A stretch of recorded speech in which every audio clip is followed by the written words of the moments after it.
Hello నమస్తే, బాగున్నారా? Welcome back to Chandana vlogs. ఇవాళటి రెసిపీ వచ్చేసి సొరకాయ పచ్చడి ఎలా చేసుకోవాలో చూద్దాము. ఫస్ట్ అయితే నేను ఇక్కడ స్టవ్ వెలిగించేసి కడాయి పెట్టేసుకొని 2 టేబుల్ స్పూన్ ఆయిల్ వేసుకొని కొంచెం ఆయిల్ వేడయ్యాక ఇందులోకి కొన్ని పల్లీలు, ఒక 2 స్పూన్ల ధనియాలు, 2 స్పూన్ల నువ్వులు, 1/2 టీ స్పూన్ మెంతులు కూడా వేసుకున్నాను. మెంతులు వేసిన వీడియో అనేది మిస్ అయిందండి.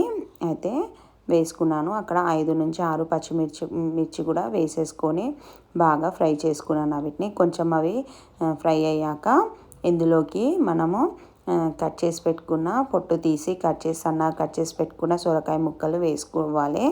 అయితే ఇక్కడ నేను ఒక 1/2 కేజీ అన్ని సొరకాయ ముక్కలు తీసుకున్నాను కాబట్టి ఈ క్వాంటిటీ సరిపోతుంది. ఒకవేళ మీరు డబుల్ చేయాలనుకుంటే ఇవి పల్లీలు ఇవన్నీ కూడా డబుల్ క్వాంటిటీలో తీసుకోవాలండి.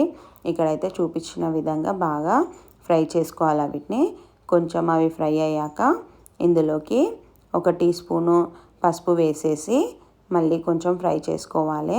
ఈ సొరకాయ పచ్చడి మనకి వేడి వేడి అన్నంలోకి నెయ్యి వేసుకొని తింటే చాలా బాగుంటుంది.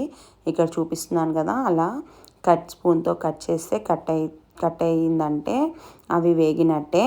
అయితే ఇందులోకి 2 టమాటోలు ఇలా కట్ చేసుకున్నాను, పెద్ద ముక్కల్లాగానే కట్ చేసుకున్నాను. ఇవి కూడా కొంచెం ఫ్రై అయ్యాక ఇందులోకి నేను కొంచెం చింతపండు తీసుకున్నాను. చింతపండు కూడా వేసి కలిపేసుకొని అందులోకి ఒక 4 నుంచి 5 వెల్లుల్లి వేసేసుకున్నాను. వేసుకొని సరిపడా సాల్ట్ వేసేసి మళ్ళీ ఒక 2 నిమిషాలు కలిపేసి స్టవ్ ఆఫ్ చేసేసుకోవాలండి. ఇది కొంచెం చల్లారాక మనం మిక్సీ పట్టేసుకోవాలి. అయితే హైగా పెట్టి పట్టుకోవద్దు, మనకి కొంచెం లోగానే పెట్టేసి పట్టాలన్నమాట మిక్సీకి.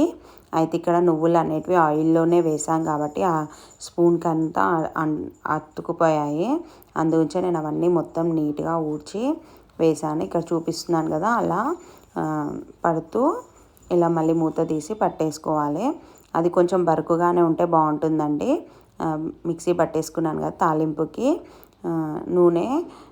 నూనె వేసేసుకొని ఒక చిన్న కడాయిలో ఆవాలు, జీలకర్ర, కొంచెం మినపప్పు, కొంచెం శనగపప్పు, ఎండుమిరపకాయలు, కరివేపాకు, ఇంగువ వేసి నేను పోపుకి పెట్టేసుకున్నానండి. అంతే, ఎంతో రుచికరమైన సొరకాయ పచ్చడి రెడీ అయిపోయిందండి. మీరు కూడా ట్రై చేసి ఎలా వచ్చిందో చెప్పండి.